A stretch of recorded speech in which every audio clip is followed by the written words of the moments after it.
화요 라틴 광장을 찾아주신 온라인, 오프라인 참석자 여러분들 진심으로 환영합니다. 화요 라틴 광장은 2018년 6월 출범한 외교부의 대중남미 국민외교 플랫폼입니다. 출범 이래 이곳 국민외교센터에서 강연도 하고 정책 토크쇼도 가지고 또 수도권 이외의 대학들로도 직접 찾아가서 하는 찾아가는 라틴 광장을 통해서 지난 2년간 총 14회에 걸쳐 국민 여러분들과 소통을 해왔습니다.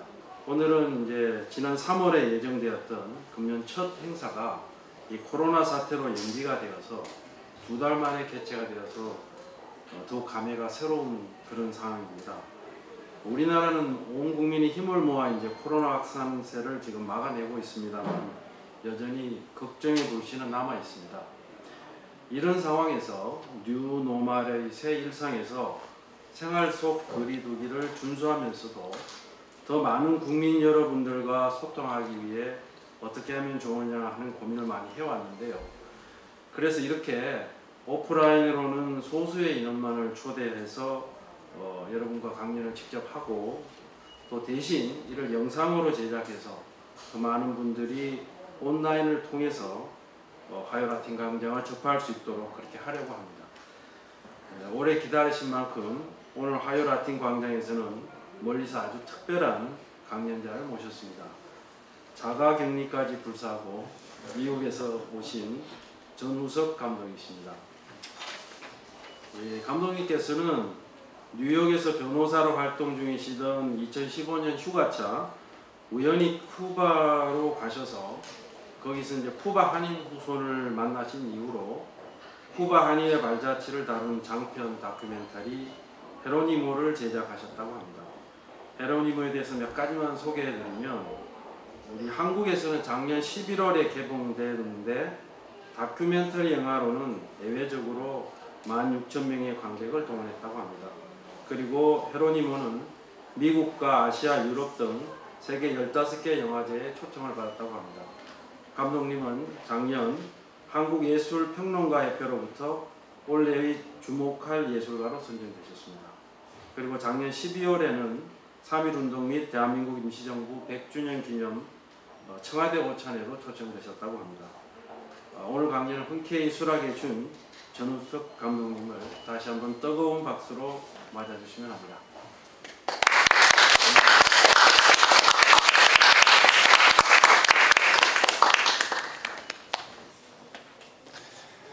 안녕하세요.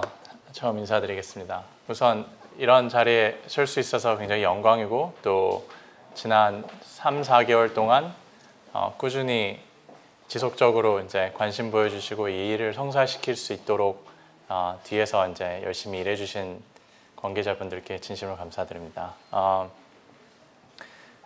이제 말씀하셨듯이 자가격리가 일주일 전에 종료가 됐어요.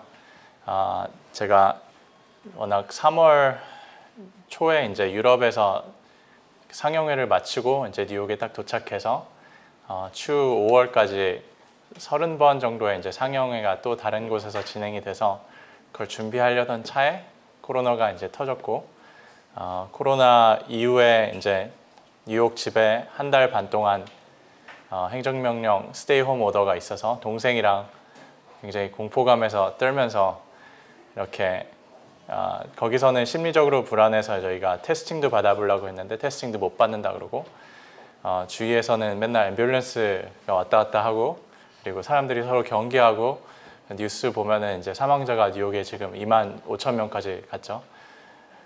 그래서 막 그러던 차에 여러 강연이랑 다른 스케줄로 한국을 3주 전에 도착했는데 인천공항서부터 한국의 K-방역 체계라고 하잖아요. 거기서 검사도 해주고 공항에서 밥도 주고 그리고 거기 시설에서 하룻밤도 재워주고 그 다음날은 집에까지 데려다 주는 거예요. 그리고 애플리케이션을 깔았는데 전담 직원이 하루에 맨날 전화를 해서 잘 지내는지 그걸 보면서 제가 속으로 대한민국 만세를 여러 번 외쳤어요. 저는 굉장히 감동을 했고 또 코로나 바이러스를 통해서 어떻게 보면 우리나라가 더 선진국으로 이렇게 거듭나는 그런 계기가 저는 됐다고 생각하고, 사실 오늘 발표에서도 제가 디아스포라와 코로나 바이러스의 상관관계에 대해서 굉장히 생각을 해봤어요. 그래서 그 얘기도 마지막에 조금 더 나눌 수 있으면 좋겠습니다. 오늘 제목을 코리안 디아스포라라고 했습니다. 사실 라틴 광장에서 저와 라틴 아메리카와 갖고 있는 유일한 브리지, 다리는 사실 헤로니모 영화밖에 없어요. 그래서 사실 제가 라틴 광장에 초대해서 어떤 말을 해야 될까 많이 고심을 했는데, 저는 제가 자신 있는 거 하겠습니다. 헤로니모를 통해서 제가 발견한 한인 디아스포라, 그리고 디아스포라가 앞으로 대한민국 미래에 어떤 상징성이 있을지에 대해서 발표를 하겠습니다. 근데 불가피하게 이 발표를 하려면 제 얘기를 굉장히 많이 해야 돼요. 그래서 제가 어떻게 영화를 만들게 됐고, 제가 왜 디아스포라라는 주제에 집착하는지 여러분과 거대하게 말하면 일대기를 같이 나누겠습니다. 헤로니모가 작년에 이제 11월 21일 날 국내에서 개봉했어요. 그래서 소개해 주신 대로 다큐로서는 1만 명이 넘으면은 잘했다는 그런 칭찬을 받는다고 하는데, 사실 저와 저희 배급사는 더 욕심이 많았습니다. 왜냐면은 저는 영화가 커머셜리 잘 되는 것도 중요하지만, 사실 그것보다 훨씬 더 중요했던 게, 저는 디아스포라라는 화두를 국내에 공론화하고 싶은 게 제 욕심이었어요. 근데 이제 11월 21일 날 개봉을 했는데, 같은 날 겨울왕국 2가 개봉했어요. 그래서 저희가 많이 고전을 했고, 당시 스크린 쿼터제나 이제 그런 말들이 많았죠. 왜냐면 겨울왕국 2가 전국의 80% 이상의 극장에 이제 다 이걸 차지했기 때문에 나머지 21개의 영화가 이제 20%를 갖고 싸웠는데, 그 중에서도 나름 선전을 하긴 했습니다. 그래서 이 영상을 혹시 잠깐 틀어주실 수 있을까요? 헤로니모 이임의 가족을 통해서 한인들의 쿠바 이민사를 보여주는 영화였는데요. 고국을 떠날 수밖에 없었던 아픔, 그리고 마음속의 조국을 지키기 위한 그들의 노력, 많은 것을 느낄 수 있는 그런 영화라고 생각합니다. Is this your name? 이문조? Victory. Es Victory. 제 노래 만남이 이역 멀리 떨어진 곳에서 불려진다는 걸 정말 생각지도 못했고요. 참 특별한 영화를 본 것 같아요. 굉장히 뿌리 깊게 감동을 받았고요. 되게 뭉클하고 감사했습니다. 여러분 많은 관심과 사랑 부탁드립니다. 헤로니모. 헤로니모 화이팅! 네, 대놓고 영화 홍보를 해서 죄송합니다만, 영상을 공유하고 싶었던 이유가, 제가 사실 헤로니모가 극장에서 개봉하기 바로 전 버전이 세계에서 최초로 선보인 곳이 여기 외교부예요. 외교부에서 재외동포 영사실에서 이상진 실장님 외에 여러 차장님, 부장님, 과장님들 모셔놓고 제가 디아스포라에 대해 갖고 있는 소명에 대해서 같이 작년 3월 19일 날 같이 나눴었고, 또 이제 헤로니모가 개봉하기 일주일 전에 이제 VIP 시사회를 재외동포 재단에서 개최를 해주셨는데, 그때 감사하게도 이제 강경화 장관님께서도 와주셨고, 또 한우성 이사장님도 오셔가지고 굉장히 풍성한 자리가 됐었습니다. 여러분들께 특히 제가 오늘 발표할 수 있음에 흥분되는 이유는 그 재외동포, 그렇죠? 한인 디아스포라에 대해서 직접적으로 여러분들이 관여를 하시고 있는 정부 부처잖아요, 그렇죠? 여러분들께서 한국에서 근무하시던지 혹은 해외로 발령이 나셨을 때, 물론 그 나라와 외교적인 혹은 그 나라 현지인들과의 관계도 중요하지만, 사실 우리나라 국민이 혹은 한인들이 세계 전역에 없는 곳이 없다고 하잖아요. 네, 거기서 분명히 재외동포, 한인 디아스포라 일원들을 분명히 만나실 거라고 생각해요. 사실 디아스포라의 어원은 이제 유대인들한테서 나왔죠. 네, 이스라엘을 떠나서 2500년 동안, 여러분 생각해 보세요. 이스라엘이 2500년 전에 없어져서 세계 전역으로 유대인들이 2500년 동안 떠돌아다녔어요. 세계 전역으로. 그 사람들이 모여서 1947년, 48년에 이스라엘을 재건국했습니다. 네, 2500년 동안 나라가 없던 국민들이 세계 전역에 떠돌다가 만나서 자기 나라를 재건국했어요.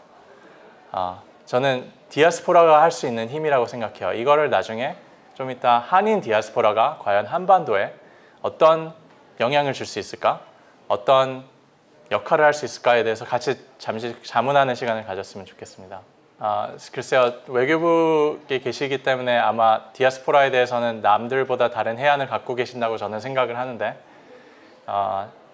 과연 디아스포라와의 관계 정립 혹은 그들이 우리한테 어떤 상징성이 있을까, 어떤 시사점을 줄까 하고 생각을 해보셨는지, 그렇다면 여러분들이 생각하는 결론은 어떤 건지는 전 궁금하고요. 그 문제에 대해서 조금만 같이 나눴으면 좋겠어요. 이것은 제가 제 나름대로 한인의 정체성을 찾는 과정이었습니다. 이거의 결과물이 저는 헤로니모라고 생각을 하고요. 그 단계에 대해서 짤막하게 같이 조금씩 나눴으면 좋겠어요. 저는 미국에서 태어났지만 한국에 5살 때 와가지고 고3까지 한국에 머물었습니다. 그렇기 때문에 자연스럽게 저의 정체성은 한국인으로서의 정체성으로 처음에 형성이 됐죠. 하지만 한국에서 한인 정체성이란, 제가 저는 노원구 토박이거든요. 그래서 불암초등학교, 불암중학교, 그리고 서라벌 고등학교 1학년까지 다니다가 다른 데로 전학 갔는데, 저는 초등학교, 유치원, 중학교, 고등학교를 다니면서 단 한 번도 학급에서 혹은 전교에서 외국인을 만난 적이 없어요. 그 말인즉 모든 친구, 모든 사람들이, 모든 일원들이 다 한국 사람들이었어요. 역설적인 것이 한국에서 한인으로서 살아가면서 저는 한 번이라도 한국인의 정체성에 대해서 자문한 적이 없었어요. 우리는 한인의 정체성을 자문하지 않아도 되는 특권을 갖고 있습니다. 한국에서는 자연스럽지만 외국에서는 그렇게 자연스러운 현상이 아닌 것 같아요. 다양성이 결여된 나라라고 하죠. 그렇죠?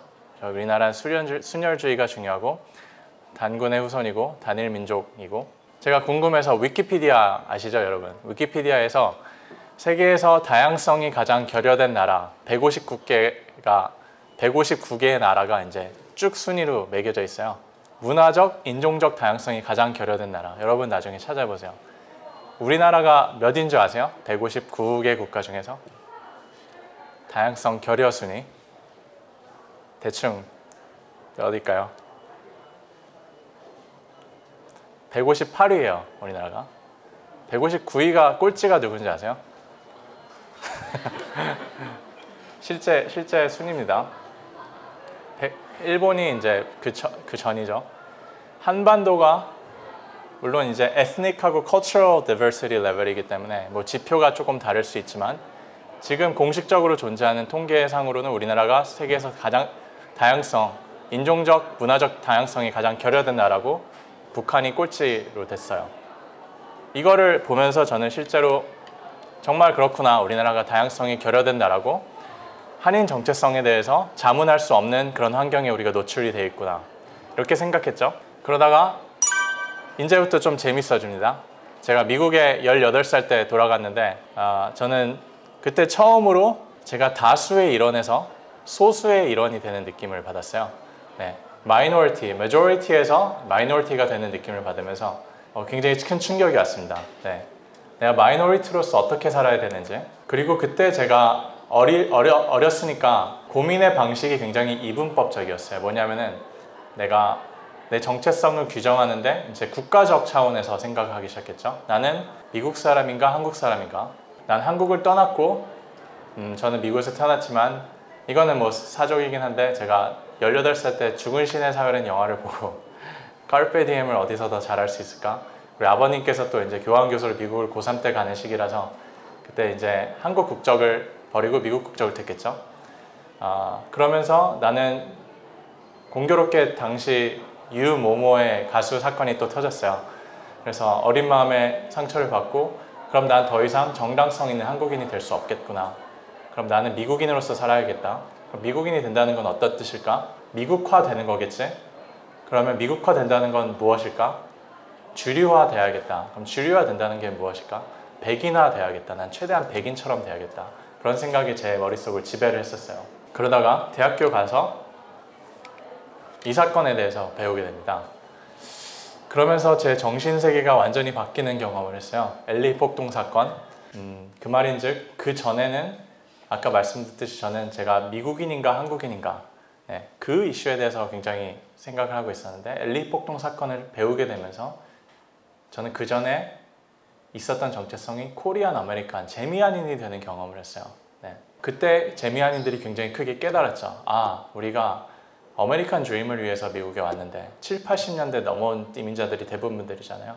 그분들은 사실 경제적 안정을 위해서 혹은 자녀들 좋은 교육을 위해서 혹은 더 평탄한 삶을 위해서 왔는데 우리가 미국화되는 노력이 없었구나.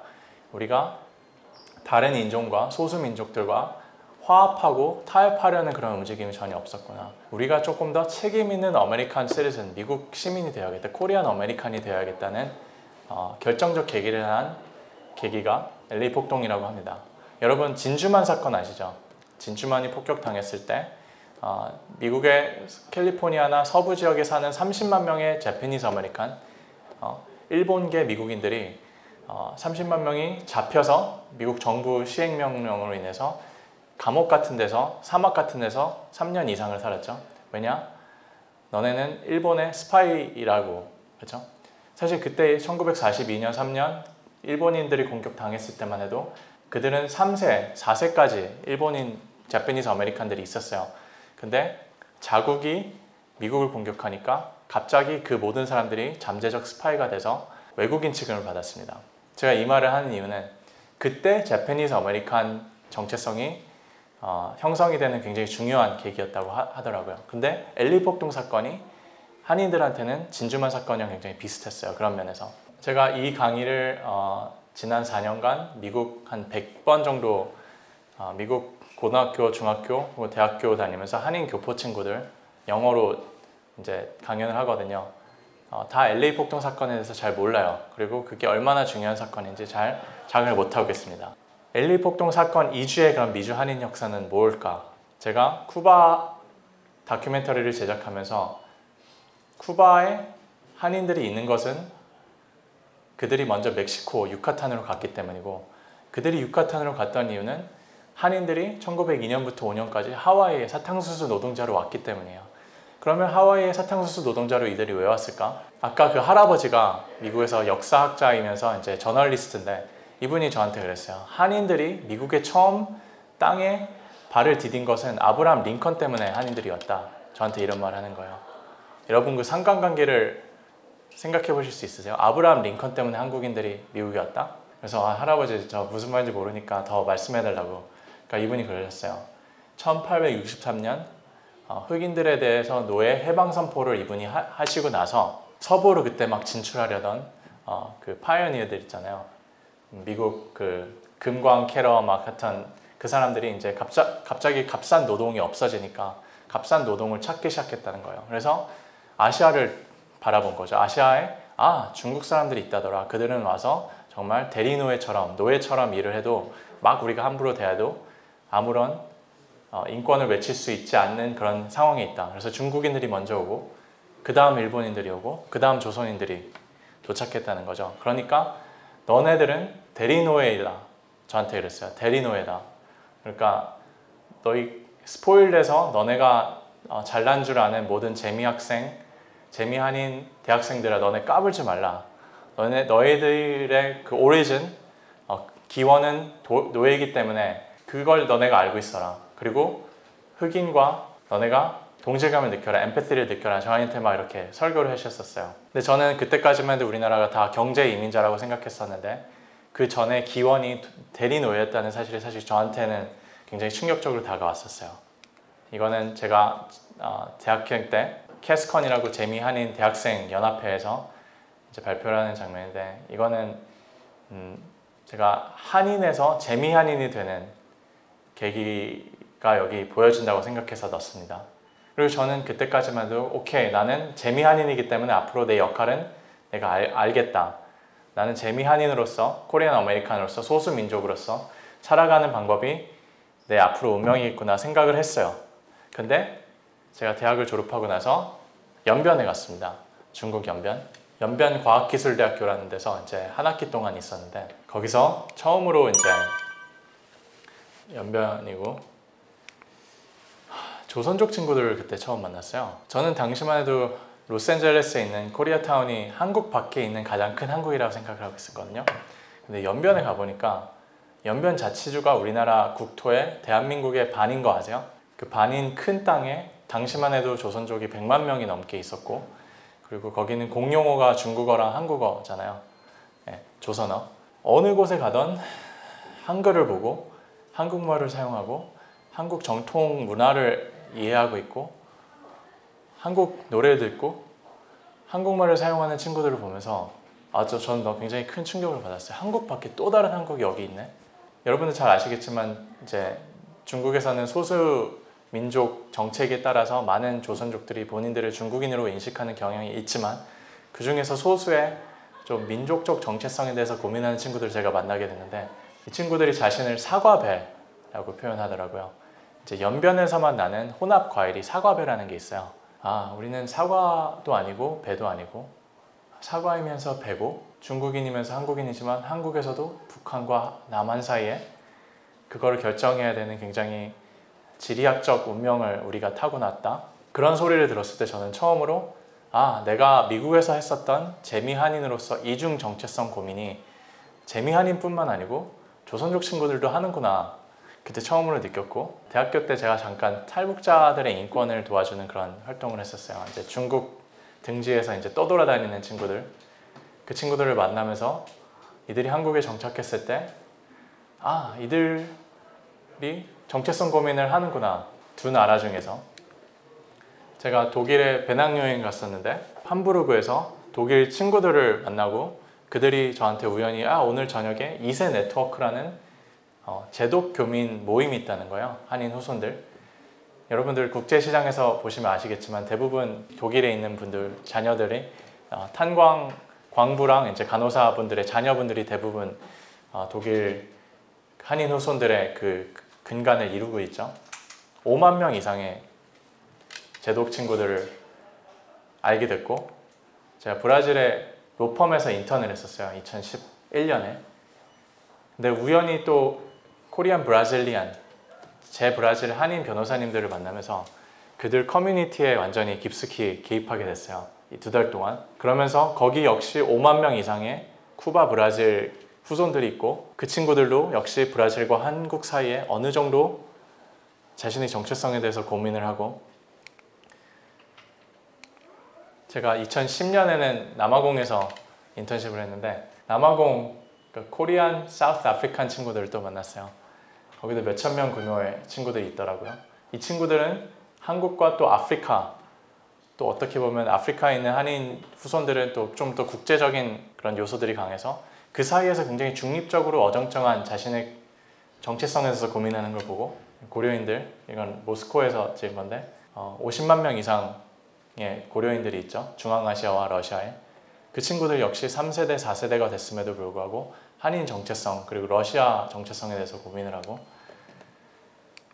세계 디아스포라, 세계 전역의 한인들을 제가 계속 만나게 되는 경위가 있었어요. 여러분, 처음에 제가 소개를 할 때 저는 한국에서 자랐기 때문에 한국 정체성에서 시작했다가 LA 폭동 사건 등을 배우면서 재미한인이 되는 경험을 했다가 여기서 3단계로 넘어갑니다. 저는 디아스포라, 한인 디아스포라의 일원이라는 정체성을 제가 갖기 시작했어요. 여러분, 세계 전역의 외교부 공식 자료 보면 2019년에 750만 명의 집계가 나와요.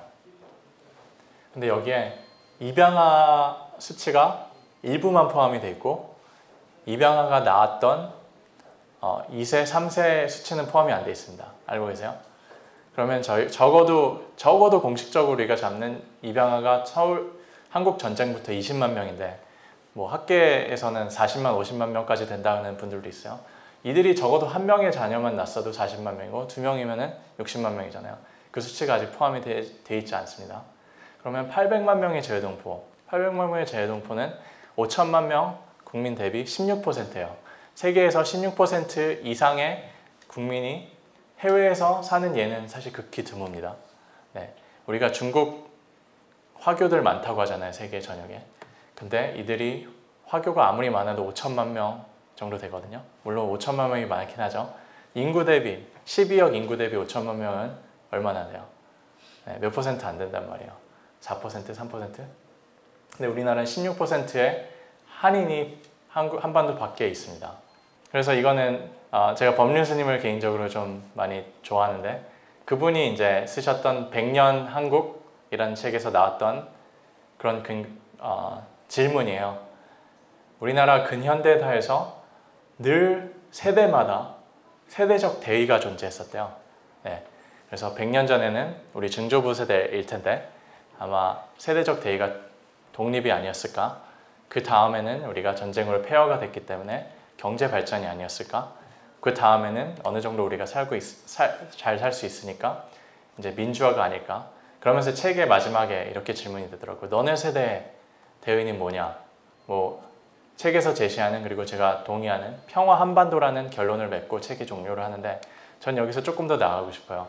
북한과 평화 한반도 통일 이게 우리의 세대적, 시대적, 세계적 사명이지만 전 여기서 하나를 더 붙여서 저는 아까 말씀드렸던 한인 디아스포라 여러분 유대인들이 3천 동안 나라가 없었을 때 디아스포라들이 모여서 이스라엘을 재건국했듯 저는 한인 디아스포라들이 모여서 우리의 시오니즘 그들에게 시오니즘이 이스라엘을 재건국하는 운동이었잖아요. 시오니즘 저는 코리안 디아스포라의 시오니즘이 평화 한반도라고 생각해요. 그리고 저는 오히려 더 중립적이고 객관적으로 상황을 한반도 밖에서 볼 수 있는 저희들이 평화 한반도 조성에 어떤 역할을 할 수 있다고 저는 생각합니다. 가장 중요한 메시지는 사실 코리안 디아스포라를 통한 어떤 민족적인 애국주의적인 국수주의적인 정신이 아니고 저는 인본주의라고 생각하는데 제가 재밌는 일화를 소개해 드릴까요? 3년 전에 헤로니모를 막 편집하고 제가 특히 중점적으로 다루던 장면이 이제 한인들이 어떻게 애니킹 농장에 가서 막 멸시를 받으면서 멕시코랑 쿠바 거기서 한인들을 막 2등 3등 시민 취급하고 멸시하던 농장주들에 대해서 막 읽었었어요. 그들이 어떤 계층이었고 왜 한인들을 이렇게 핍박하고 왜 이들을 물건처럼 다루었는지. 근데 그때 예민 난민 사태가 터졌습니다. 네. 그걸 보면서 쿠바, 멕시코의 농장주들 같은 역할을 우리들이 예멘 난민들한테 보여주고 있지 않나 그런 자문을 하게 되는 계기가 됐어요. 그 찬반론을 떠나서 미국에서는 적어도 소수자들이 공권력이나 어떤 사람들 혐오 집단에 대해서 혐오를 받았을 때 그에 반하는 지성, 양심 단체들이 나와서 끝없이 투쟁해요. 그 사람들의 인권과 권리를 위해서. 하지만 우리나라에서 그때 제주도에 그런 사건이 터졌을 때 그들을 옹호하는 사람이 왜 정우성 씨 한 명일까? 왜 아무도 그들을 옹호하는 혹은 건설적 토론의 자양분이 그런 환경이 조성되지 않을까? 그러면서 굉장히 저는 자괴감을 느꼈어요. 800만 명의 한인들이 세외에서 소수민족, 난민, 이주자로 살아가고 있는데 왜 우리는 우리 내에 존재하는 이주자, 소수민족에 대해서 저렇게 그런 반응을 보일까? 그러면서 디아스포라가 만약 중요하다면 한국 내에 있는 새로운 디아스포라, 다른 나라에서 온 다른 나라의 한인 디아스포라, 한국 사람이 되려는 디아스포라도 중요하지 않나? 헤로니모가 중요하다면 한국에 있는 다른 나라에서 온 다른 헤로니모들이 중요하지 않나? 이런 생각을 하게 되었습니다. 그래서 저는 세계 시민주의, 인본주의, 그러니까 디아스포라 이상의 것을 우리가 갖고 그들을 포용할 수 있는 그런 정신, 인식이 우리한테 있었으면 정말 얼마나 더 멋있을까, 대한민국이. 이런 생각을 많이 했어요.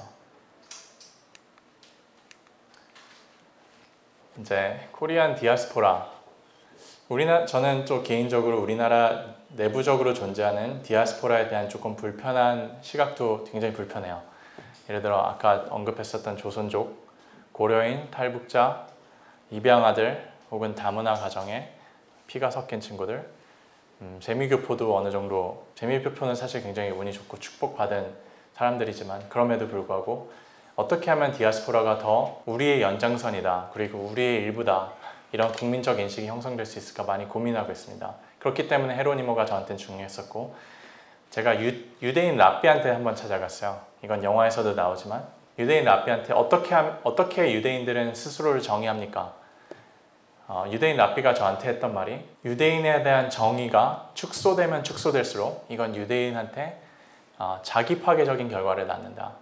왜 한국 사람들은 더 한국인의 정의를 축소하려고 하느냐? 그건 결국 너네한테 불리하지 않느냐? 저한테 이런 반문을 하셨어요. 그때 많이 이거를 깨달았었거든요. 이거는 제가 아까 잠깐 소개받았던 청와대 오찬에서 문 대통령님 앞에서 저의 영화를 엑기스로 3분짜리로 축약해서 같이 공유한 내용인데 여러분과 하고 질의응답 받고 마무리하겠습니다. 같이 보실까요? So why don't we start with the idea of diaspora? So the heart of diaspora is pain.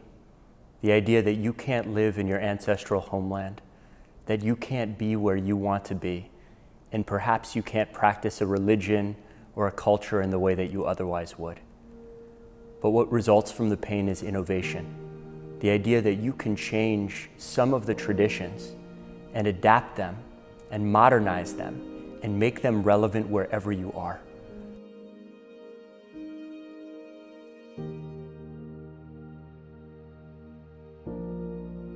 Para mí yo soy coreano, yo no soy cubano. Para mí yo soy coreano. Y me muero siendo coreano. ¿Comprende? Porque la única patria que reconoció mi padre y mi madre.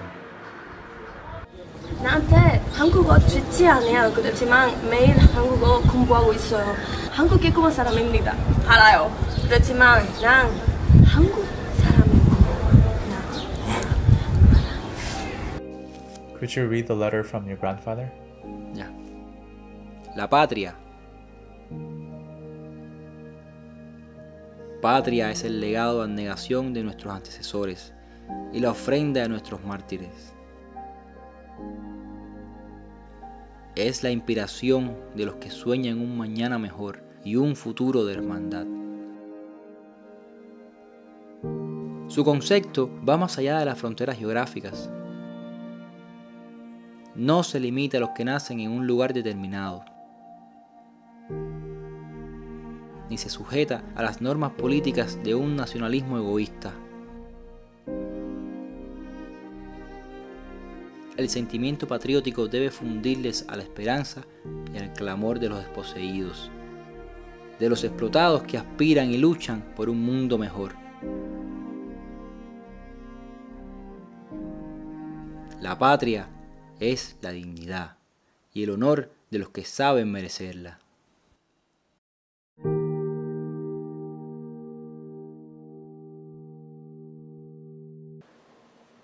저는 한인 디아스포라의 상징성이 쿠바 한인들을 통해서 나타난다고 생각하고 쿠바 한인들에 대한 상징성을 헤로니모라는 한 인물을 통해서 나타난다고 생각해요. 이분이 규정하고 있었던 한인 정체성의 폭이 굉장히 넓다는 걸 저는 영화 작업을 하면서 알게 됐고, 그리고 그것을 이제 디아스포라의 홈랜드죠, 조국, 대한민국과 한반도가 그거를 인식해줬으면, 한인의 정의를 넓히는 작업이 굉장히 필요함을 인식해줬으면 좋겠다, 이런 마음으로 영화 작업을 했었고요. 마지막으로 이제 하기 전에 코로나와 디아스포라에 대한 아까 상관관계에 대해서 생각했다 그랬잖아요.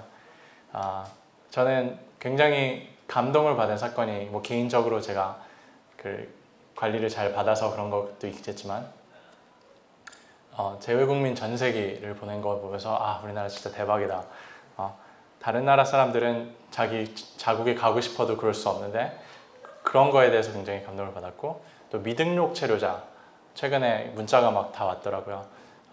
미등록, 그러니까 불법 체류자라고 이제 표현하는데 이게 좀 더 완화된 표현인데, 그분들이 검사를 마음껏 받을 수 있도록 우리가 뭐 퀘션을 안 하고 추방 위협이 없이 하는 거에 대해서도 굉장히 받았고, 그리고 저는 아까 말씀드렸지만 제가 받았던 방역 제도 안에 녹아있는 인간화에 대해서 굉장히 반했었어요. 네. 왜냐하면 인간성을 유지하기가 사실 이런 대란 사건에서는 어려운데, 그러면서 우리나라에서 굉장히 진짜 우리나라 정말 국뽕이 아니고요, 정말 대단하다, 이렇게 생각을 많이 했고, 반면에 이제 코로나 사건이 터지자마자 예를 들면 대림동의 중국인들과 조선족에 대해서 악의적인 보도가 막 많이 나갔었어요. 그런 걸 보면서 같은 디아스포라 일원인데 그렇게 색안경을 보고 우리가 할 수 없구나. 그리고 최근에 나타났던 소수자, 등에 대한 그런 비방 그런 거에 대해서는 아직 우리나라가 갈 길이 그래도 있구나, 숙제가 있구나, 그걸 동시자발적으로 느끼는 그런 계기가 되었습니다. 말이 너무 길어졌습니다. 또 질의응답으로 계속 이어나갈까요? 네. 네, 감독님 감사합니다. 네. 먼저 저희가 이게 국민 여러분들을 많이 초대하지 못하다 보니까 네. 국민 여러분들께 감독님께 드리고 싶은 질문이 있다면 사전으로 질문을 해달라 해서 받았는데요.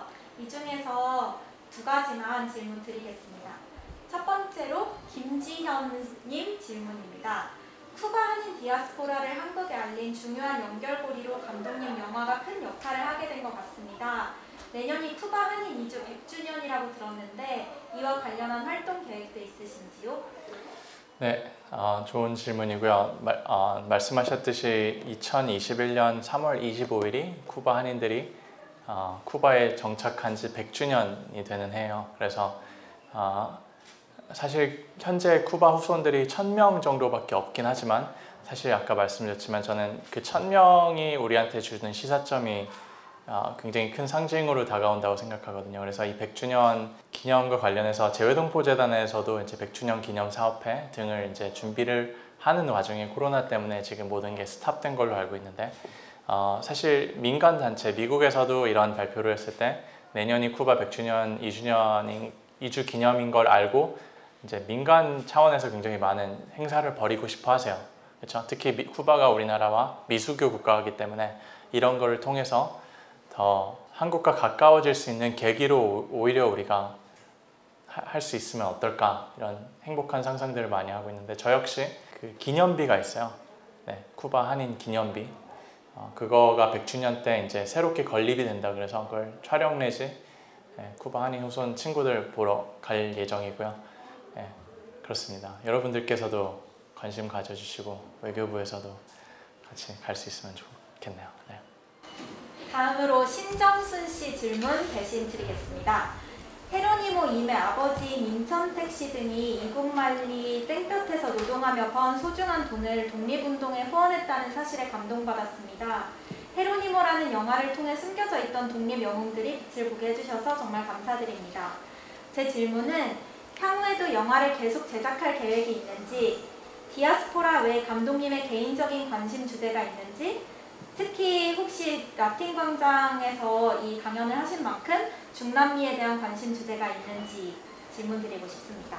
저는 헤로니모 찍으면서 다시는 영화 만들면 안 되겠다 이런 생각을 많이 했어요. 왜냐면 너무 쉽게 생각하고 접근을 했다가 사실 저는 1년만 열정 프로젝트라고 생각하고 했는데 3년이 지나고 부모님이 너 지금 뭐 하는 거냐고 그런 말씀도 하시고 물론 지금은 자랑스러워 하시지만 하지만 제가 헤로니모를 발견했을 때 저는 이분은 디아스포라의 비밀을 알고 있는 인물일 것이다 이런 직감이 있었어요. 그리고 왜냐하면 저는 재미교포로 살아가면서 미국에서 평생 태어나서 자란 친구들, 자란 한인 교포 친구들 혹은 세계 전역을 다니면서 디아스포라 일원들, 후손들을 만났을 때 사실 자신의 정체성, 이중, 삼중 정체성에 대해서 굉장히 큰 확신을 갖고 삶을 영위하는 사람들을 많이 못 만났어요. 네, 다들 혼란스러워하고 또 부모님의 한국적인 거 그리고 현지적인 거에 중간에서 굉장히 혼란을 겪는 친구들을 많이 봤는데 헤로니모는 그거 비밀을 알고 있겠다 이런 확신이 들었기 때문에 시작한 프로젝트여서 전 디아스포라 관련한 거면은 계속 하고 싶어요.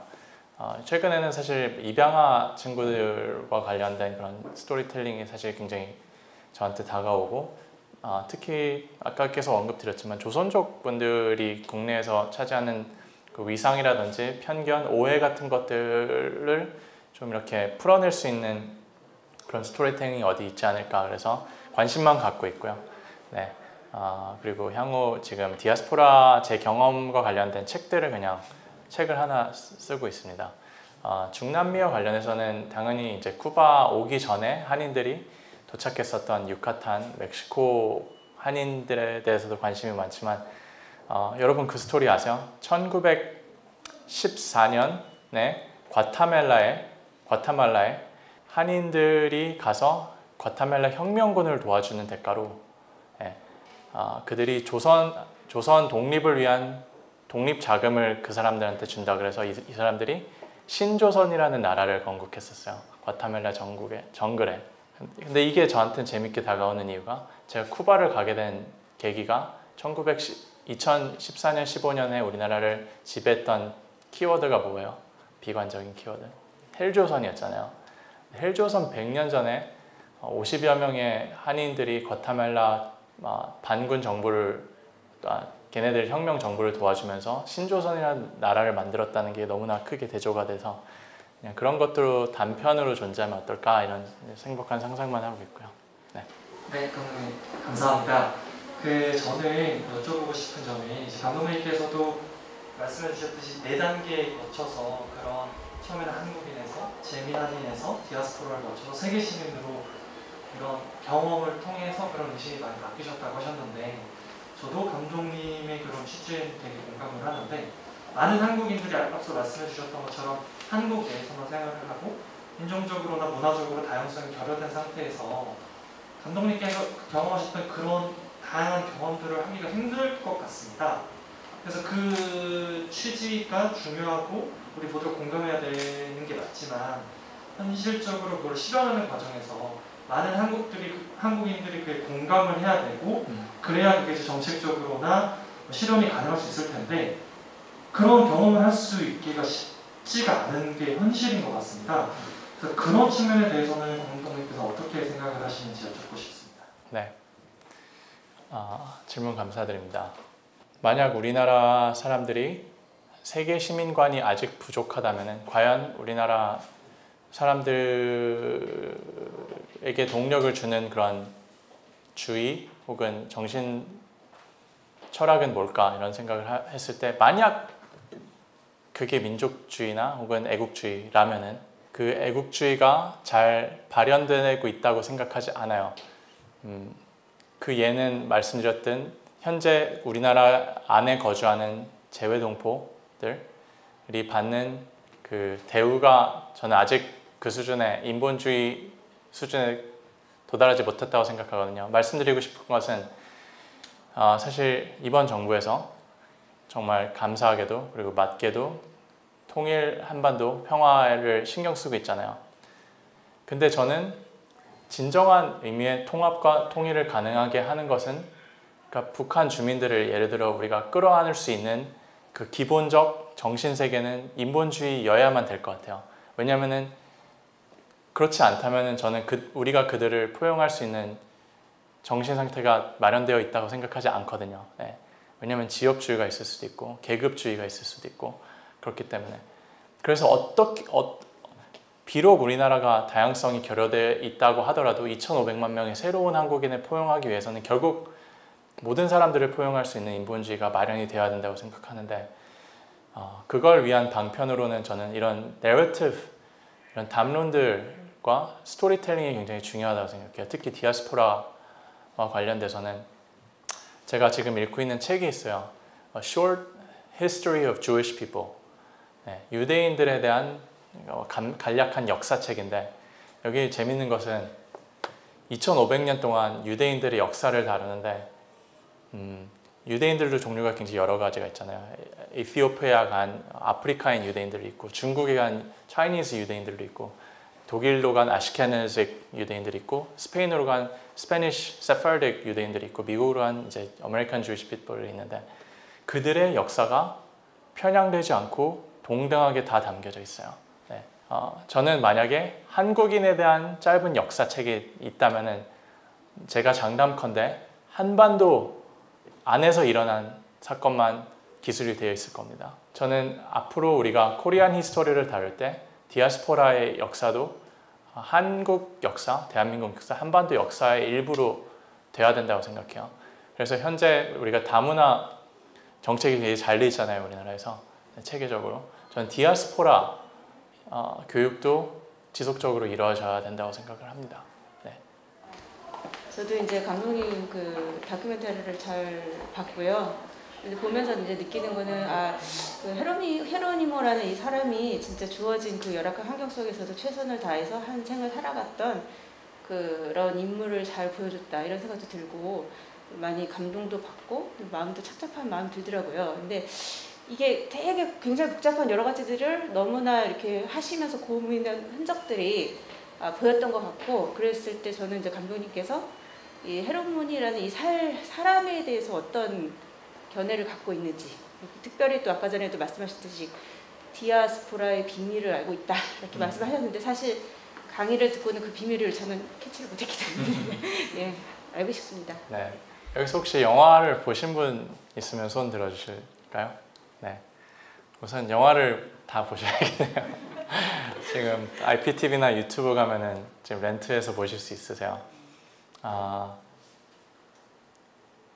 영화의 스포일러일 수도 있겠지만 저는 디아스포라의 비밀이 현지화 돼야 된다고 생각하고요. 네, 그러니까 현지인이 돼야 된다고 생각하고, 동시에 한인 정체성을 이제 겸비해야 된다고 생각하고, 근데 그러니까 하고 싶은 말은 저는 인본주의자가 돼야 된다고 생각해요. 네, 인본주의자가 되는 길이 디아스포라의 비밀이라고 생각하는데, 그걸 하기 위해서 자신의 이중 혹은 다중 정체성을 충분히 경험하고 습득하고 그걸 내면하는 과정이 필요하다고 생각해요. 네, 헤로니모 같은 경우는 쿠바에서 1926년에 태어나서 데리노의 자녀로 평생을 자라나다가 20대 후반에 쿠바 혁명에 참가해서 이 사람은 100% 쿠바인이 되려는 노력이 있었잖아요. 그래서 거기서 차관까지 하고 피델이랑 체랑도 같이 일을 하고, 근데 이제 여기서는 좀 정치 이념적인 문제도 분명히 등장을 하죠. 자신이 평생 믿어왔고 이게 모든 사람을 해방시킬 수 있다고 믿었던 이념이 전 세계를 봤을 때 무너지면서 저는 이 사람의 정체성의 일부도 무너졌을 거라고 생각해요. 그렇기 때문에 삶의 또 다른 목표, 소명을 어디서 찾을까 하다가 늘 아버지는 또 독립 유공자시잖아요. 아버지가 늘 얘기했었던 한인 정체성, 그 문화의 중요성, 역사의 중요성을 이제 깨달으시면서 삶의 후반부는 그쪽에 아마 올인을 하신 게 아닌가. 하지만 그 자리에 가기 위해서는 현지화가 될 수 있는, 현지화가 이제 선행이 되었어야 되잖아요. 저는 한 가지만 있으면은 균형적인 아이덴티티를 형성하지 못한다고 생각해요. 이 사람은 쿠바인이자 한인이자 세계 시민이었던 이 3등분을 다 갖고 있었던 사람이지 않았을까. 그게 디아스포라의 비밀이 아닐까 생각을 합니다. 경청해 주셔서 감사합니다, 여러분.